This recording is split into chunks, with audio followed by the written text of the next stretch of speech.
Oh, it is not fit for man nor beast out there.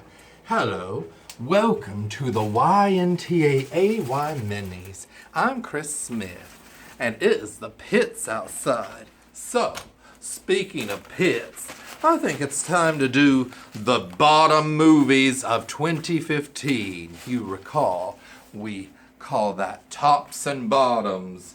And of course, this is everybody's favorite, the bottoms, because that's how we roll. One of my least favorite movies of 2015 was Mad Max Fury Road, starring Tom Hardy and the beautiful Charlize Theron. Now, people went wild for this movie. They loved it, and I did love going with my friends Kip and Wayne and Etosha, but the movie didn't make any sense to me. They drove from here to here on a quest for something. It wasn't there, so they drove back from whence they started. And credits. Will somebody tell me what the point of this movie was? Another bottom was Tomorrowland, the George Clooney movie about Tomorrowland, that place in Disneyland, except it was a real city. Now, I like George Clooney pictures, and he's very nice in real true life, and the movie looked beautiful, but I was just bored out of my mind. I'm sorry, if you're going to do a movie about a futuristic land, at least entertain me. Now, we've talked about this before, 50 Shades of Grey. This is that naughty movie about bondage and spanking and whatnot that came out in February. Well, I'm sorry, if you don't have something enticing in the movie to entertain me and titillate your audience, then don't even make it. It was like a Lifetime movie. Now this one I feel a little bad about. It's called Aloha. It's from Cameron Crowe. Had an excellent cast: Bradley Cooper, Rachel McAdams, whom I love, Emma Stone. But this movie didn't make any sense. I didn't even finish it. I'm sorry. I gave it a good chance, and I do not know what the point of it was. And Emma Stone was like this pilot, and she was doing this voice like this. No, I'm sorry. Here's a movie that it was interesting in concept, but just not interesting. I called it Unfriended, and you all know how much I hate being unfriended on Facebook.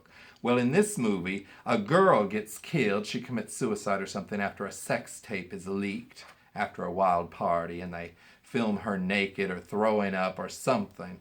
And so she kills herself, and then all the friends decide to go online and do like screen chats, which I wouldn't even know how you do that. And then one by one, they're murdered in their own houses by like a spirit. Is it their friend? I saw it. I don't even remember.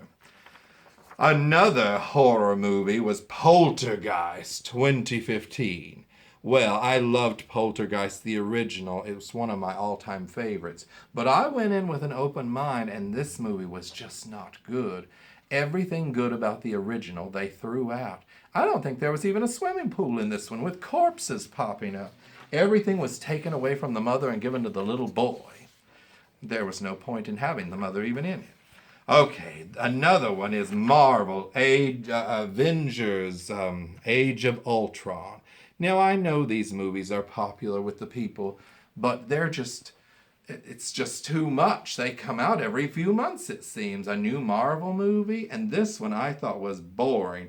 Though I do love the Hulk and that other lady that he's sort of having a romance with, but they weren't in it enough to keep me satisfied. Okay. Now, this one has won awards in other countries. I think that Kristen Stewart even won an award for Best Actress, if you can believe that. It's called Clouds of Sils Maria, starring Juliette Binoche and Kristen Stewart and Chloe Grace Moretz. It's about a fading actress who goes up a mountain to learn a part, and Kristen Stewart is her assistant, and they talk a lot, and then they drive down the mountain, and then they drive up the mountain, and then they drive down the mountain, and then they walk around the mountain. And if the best thing in your movie is Kristen Stewart, which it was, you've got problems. No offense, Kristen Stewart. And my least favorite movie should be no surprise to you, because I did an episode about it, Magic Mike XXL. We've beat this dead horse enough, but oh, it was just so pointless and no story. It was in color, I'll give them that. But I don't think I would even see it if it was Magic Mike XXX, and you know how I like that. But oh no, please don't do any more Magic Mike movies. So, that is our bottoms of 2015. Please join us next week for the tops. Okay, goodbye everybody, goodbye.